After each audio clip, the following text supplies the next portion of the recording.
Baik, Assalamualaikum warahmatullahi wabarakatuh. Saya ingin menjelaskan tentang CCT atau teori dari Client Center Therapy.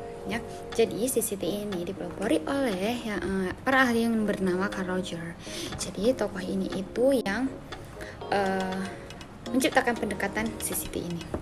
Nah, beliau lahir itu tanggal 8 Januari tahun 1902 di Oak Park, Illinois, Chicago. Dan dia meninggal pada tahun 4 Februari 1987 karena penyakit serangan jantung. Pendekatan terapi client center ini itu menaruh kepercayaan yang besar pada kesanggupan si konseli untuk mengikuti perjalanannya atau menemukan arahnya sendiri ya pada proses sesi konseli. Jadi Roger itu mengatakan bahwa terapi client center ini itu dia merupakan teknik konseling di mana yang memang yang paling berperan di dalam konseling itu adalah konseling sendiri ya. Jadi konseling itu dibiarkan untuk menemukan solusinya, terus bagaimana tahap perubahan berikutnya pada masalahnya yang tengah mereka hadapi. Jadi udah tahu ya kesimpulannya bahwa terapi client center ini tuh dia memang terapi yang memusatkan atau yang terpusat pada si konseli itu sendiri ya. Jadi dimana konselor itu hanya memberikan terapi serta menguasai konseli pada saat mendapatkan pemberian terapi tersebut. Jadi agar konseli itu dapat berkembang atau keluar dari masalah yang dihadapi. Jadi pendekatan client center ini itu memang menekankan pada kecakapan si konseli untuk menentukan isu-isu yang penting bagi diri dia sendiri dan untuk pemecahan masalahnya sendiri. Nah, selanjutnya apa aja sih tujuan dari CCT ini atau Client Center Therapy? Nah, jadi seperti halnya pada pendekatan-pendekatan konseling yang lain, itu Client Center memang memiliki tujuannya juga pada konseling ya. Jadi ada beberapa tujuan dari Client Center. Itu yang pertama ada menciptakan suasana yang kondusif untuk konseling. Ya, kita juga karena dari suasana yang kondusif itu kita dapat membuat si konseli itu mengeksplorasi dirinya sendiri dengan nyaman dan dia bisa mengenali hambatan pertumbuhannya sendiri. Untuk tujuan yang kedua itu membantu konseli agar dapat bergerak pada keterbukaan, kepercayaan yang lebih besar kepada diri dia sendiri. Jadi keinginan untuk menjadi pribadi yang mandiri dan meningkatkan spontanitas hidupnya. Terus untuk yang ketiga itu ada menyediakan iklim yang aman dan percaya dalam peraturan konseling. Jadi dengan menggunakan hubungan konseling itu self exploration. Jadi membuat dia itu menjadi sadar akan hambatan dari pertumbuhannya gitu. Karena kan pada proses konseling itu kita tuh memang harus jika tidak ada iklim yang nyaman atau percaya, si konselor akan enggan untuk membicarakan apa yang seharusnya dibicarakan. Terus untuk tujuan yang terakhir, itu konselor cenderung untuk bergerak ke arah yang lebih terbuka, kepercayaan diri yang lebih besar dan lebih sedia untuk meningkatkan dirinya. Karena kan pada client center ini memang terpaku atau tertuju pada si konselor tersebut. Roger sendiri mengatakan bahwa adanya hakikat pada manusia tentang CCT ini. Terus yang pertama itu dia mengatakan bahwa setiap manusia itu berhak mempunyai setumpuk pandangan sendiri, pandangan dia sendiri, dan menentukan haluan hidupnya sendiri sesuai dengan keinginan, asalkan itu adalah positif ya. Serta dia bebas juga untuk mengajar kepentingannya sendiri selama itu tidak melanggar hak-hak orang lain ya. Terus yang kedua itu dia katakan bahwa manusia pada dasarnya memang dia mempunyai perilaku atau berakhlak mulia. Dia memang fitrahnya dari lahir itu memang mempunyai sifat yang baik gitu. Dapat diandalkan dan dapat dipercaya. Dan naluri manusia untuk berkeinginan baik bagi dirinya sendiri ke orang lain. Yang ketiga itu ada manusia seperti makhluk yang lain. Jadi dia membawa dalam dirinya sendiri seperti kemampuan, dorongan, dan kecenderungan untuk mengembangkan dirinya sendiri secara maksimal. Terus yang keempat itu dikatakan bahwa cara berpikir seseorang itu dan cara dia menyesuaikan dirinya terhadap keadaan atau terhadap lingkungannya itu selalu sesuai dengan pandangannya sendiri terhadap diri dia sendiri dan keadaan yang dihadapi. Jadi bukan semata-mata dia uh, berpikir hanya untuk orang lain, tapi dia sebenarnya bisa untuk berpikir sesuai dengan pandangannya dan keinginan dia sendiri. Untuk yang terakhir, itu hakikat manusia yang dikatakan oleh Roger. Dia katakan bahwa seseorang akan menghadapi suatu persoalan jika ada unsur-unsur dalam gambaran terhadap diri sendiri timbul konflik atau pertentangan.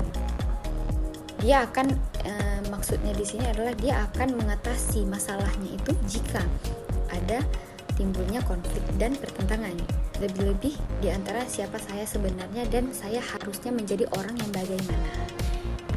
Selanjutnya akan kita bahas tentang ciri-ciri konseling pada pendekatan CCT ya, karena memang pada CCT ini si konseling akan memang konseling yang sangat difokuskan. Yang pertama, fokus utama adalah kemampuan individu dalam memecahkan masalah, bukan terpecahnya suatu masalah. Terus yang kedua, ciri-cirinya itu lebih mengutamakan sasaran perasaan diri pada intelektual,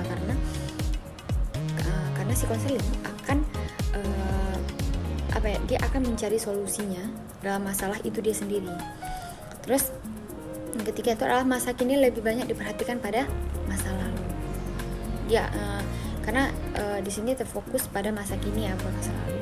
Terus pertumbuhan emosional terjadi dalam hubungan konseling. Terus ada proses terapi, merupakan penyarisan antara gambaran diri konseling dengan keadaan dan pengalaman diri yang sesungguhnya. Jadi pada proses, ada hubungan konselor dan konseling merupakan situasi pengalaman tanda petik yang berkembang untuk menuju kepada kepribadian si konseling agar dia mandiri. Karena kan di dalam CCT ini memang fokusnya ke konseling, tetapi si konselor ini dapat memberi haluan ke yang lebih baik kepada si konseling. Terus ada konseling memegang peranan aktif dalam konseling, sedangkan konselor bersifat pasif. Selanjutnya itu adalah hubungan antara konselor dengan konseling.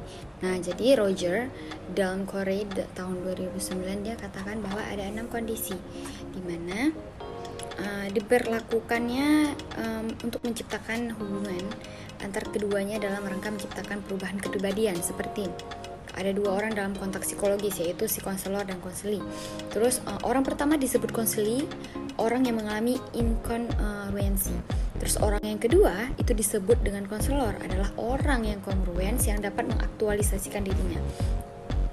Terus ada konselor memberikan perhatian yang positif atau unconditional positive regard, yaitu dan peduli terhadap si konseling. Terus ada konselor mengalami pemahaman empatik terhadap ukuran internal dari si konseling dan mengubah sikap dan keputusan dan usaha untuk mengkomunikasikannya dengan si konseling. Untuk yang terakhir, itu ada komunikasi konseling kepada konselor itu adalah merupakan pemahaman empatik dan penghargaan positif ya, tanpa syarat, adalah dalam rangka mencapaikan derajat minimal. Nah, dalam perspektif dari Roger ini, hubungan konseling itu berciri adanya kesamaan derajat. Jadi karena konselor ini itu dia nggak boleh merahasiakan pengetahuannya dan berusaha untuk menjadikan proses si konseling ini sebagai suatu sifat yang bukan yang mistis. Jadi dalam rangka proses perubahan yang ada dalam konseling. Jadi dalam proses konseling itu si konselor nggak boleh dia menyembunyikan apa yang sebenarnya dia tahu, gitu. Karena itu sangat berguna pastinya untuk si konseling, apalagi itu hal yang positif. Dalam client center terapi ini ada juga peran konselor kepada si konseling ya. Terus Roger mengatakan bahwa konselor itu lebih banyak berperan sebagai partner si konseling ya, bukan dalam pemecahan masalah atau proses. Jadi dalam hubungan si konseling itu si konselor itu lebih banyak memberikan kesempatan kepada konseling ya untuk mengungkapkan segala permasalahannya dan perasaan, persepsi. Jadi konselor itu merefleksikannya segala apa yang diungkapkan oleh si konseling. Jadi refleksi yang lebih banyak akan menjadi peran di konselor. Nah, jadi peran ini itu dapat dipertahankan dan tujuan dari konseling adalah menyiapkan suasana yang baik agar potensi dan kemampuannya itu pada dasarnya dapat berkembang secara optimal. Selanjutnya itu ada teknik pendekatan dalam client center terapi ya.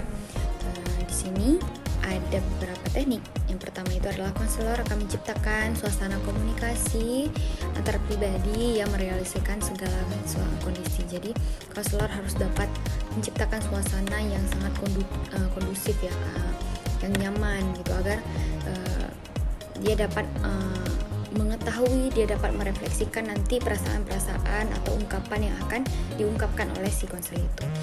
Terus yang kedua ada konselor menjadi seorang yang pendengar, yang sabar dan peka, yang meyakini, yang dapat meyakinkan si konseli agar dia merasa dapat diterima dan dapat dipahami. Terus si konseli dapat mengungkapkan seluruh perasaannya secara jujur, lebih memahami dirinya sendiri dan mengembangkan suatu tujuan untuk perubahan di dalam diri dia terhadap masalahnya. Nah, dalam client center itu ada juga sifat yang harus dimiliki oleh si konselor. Yang pertama ada acceptance, di mana si konselor itu harus menerima si konseli apa adanya dengan segala macam dan ragam masalahnya. Ya, dia harus bisa bersikap secara netral. Terus ada congruence, di mana di sini adalah konselor adalah yang terpadu, di mana sesuai dengan katanya dengan perbuatannya. Seperti konsisten gitu ya contohnya. Terus ada understanding, di mana konselor itu harus dapat secara baik mengerti secara akurat juga untuk memahami, adanya sifat empati juga kepada diri si konseli itu. Terus yang terakhir itu ada non-judgmental, di mana artinya tidak memberi penilaian terhadap konseli, akan tetapi konselor harus objektif. Nah, untuk yang terakhir kita akan membahas tentang kelebihan dan kekurangannya. Jadi, client center terapi. Nah, untuk kelebihannya sendiri itu, client center ini dia akan memusatkan perhatiannya kepada konseling, bukan konselor. Nah, terus yang kedua itu ada identifikasi dan hubungan konselor sebagai salah satu yang utama, salah satu tempat yang utama adalah mengubah perilaku atau kepribadian. Selanjutnya ada lebih menekankan pada sikap daripada teknik. Terus yang keempat itu adalah memberikan kemungkinan untuk melakukan penelitian dan penemuan kuantitatif. Terus ada penekanan emosi dan afektif dalam terapi, seperti yang sudah dijelaskan tadi ya. Terus ada menawarkan perspektif yang lebih up to date dan optimis. Jadi perspektif itu tidak boleh yang itu saja. Ada konseli dia memiliki pengalaman positif dalam terapi ketika mereka fokus dalam menyelesaikan masalahnya. Jadi pada nanti terakhir dalam sesi konseling itu si konselingnya tuh dapat memberikan hal-hal apa yang positif saat menjalani proses konseling. Nah, untuk selanjutnya itu ada kekurangan dari client center ini ya. Terus yang pertama itu dikatakan bahwa konselor menyalah tafsirkan atau terlalu menyederhanakan sikap-sikap sentral dari posisi client center ini. Terus dia tidak semua konselor itu bisa mempraktikkan pendekatan ini karena banyak konselor tidak dapat mempercayai filsafat yang mereka landasi. Terus ada membatasi lingkup tanggapan dan gaya mereka sendiri pada refleksi dan mendengar secara empati. Kekurangan yang terakhir itu adalah jalannya sebuah proses konseling itu banyak menyebabkan mereka itu mempraktekannya jadi terlalu terpusat kepada konseli. Jadi mereka tuh kadang lupa atas kepribadian unik yang mereka miliki.